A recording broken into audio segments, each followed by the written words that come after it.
Hey, what's up everyone? And welcome back for tip number 2 of 4 things I wish I knew when I started producing. Let's jump right in. So my second tip for you guys is to learn some music theory. Now that might sound like a lot of work, but I got a few tips here that not only made making music a lot easier, it helps just with collaborating with people, knowing the terminology and being able to communicate with other people about music. So let's check out the top music theory concepts that I've learned over the years that I think is the most important. So this here is the circle of fifths. And if you've never seen it before, you definitely want to learn how this is used. Basically, the way that I use it is by finding the relative major or minor keys. And why does that matter? Because if you take a look here at the A major scale, for example, and the F sharp minor scale, if you look at all of the notes that are in key, you'll notice that they're exactly the same.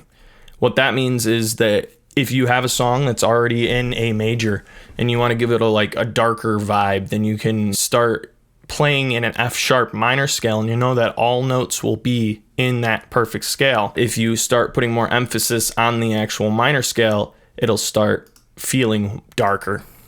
So if you want to try this out on your own right now, grab a song, ideally just some vocals, find out what key the song is in, and use this circle of fifths right here to see what the relative major or minor scale would be. Then try playing some chords that are in that relative scale over the original vocals, and it'll give you a completely different vibe.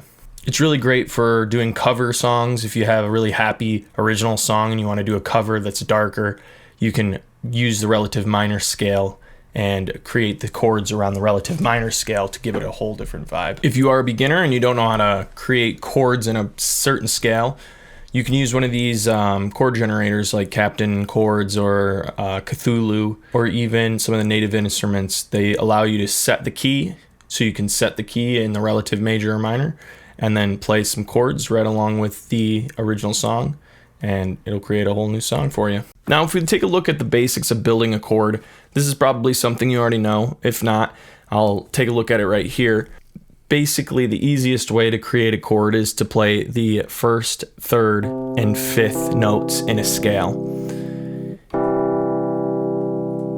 But also how this relates to harmonies is if you have a melody going along and you play the third up from that melody, you're creating a perfect third harmony. So if you're working with a singer, you can ask them to do a third harmony and you'll know exactly what they're going to come back with. So let's take a look at some basic harmonies here. Just like we were doing with building a chord, I'll do the third harmony. So that would be, you have your regular melody going through and you play 1/3 higher and you create a harmony. So let's see what I mean. Play that song we know, yeah, the one that we all fell in love with. So if we take a listen here to that original take I just did. Play that song we know, yeah, the one that we all fell in love with. We can double that and go into Melodyne and actually raise it up 2 notes in the key. And you'll get something that sounds like this.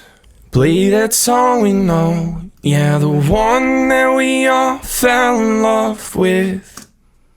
So you get a basic idea of what we're working with. If you add some more processing, I'll just do it real quick. Obviously, in a real song, I would not just double the take, but you would actually sing a second whole line in the third harmony, and it would sound a lot more natural.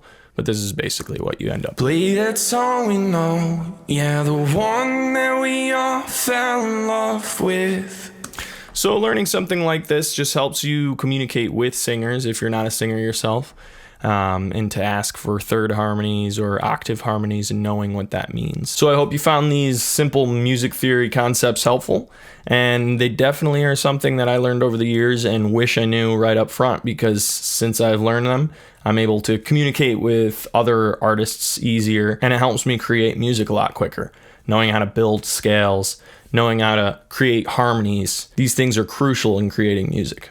So if you learned anything here and you want to see the third tip of 4 things I wish I knew when I started producing, I'll be coming out with that next week. So make sure to hit the like and subscribe, and I'll see you in the next one. Bye-bye.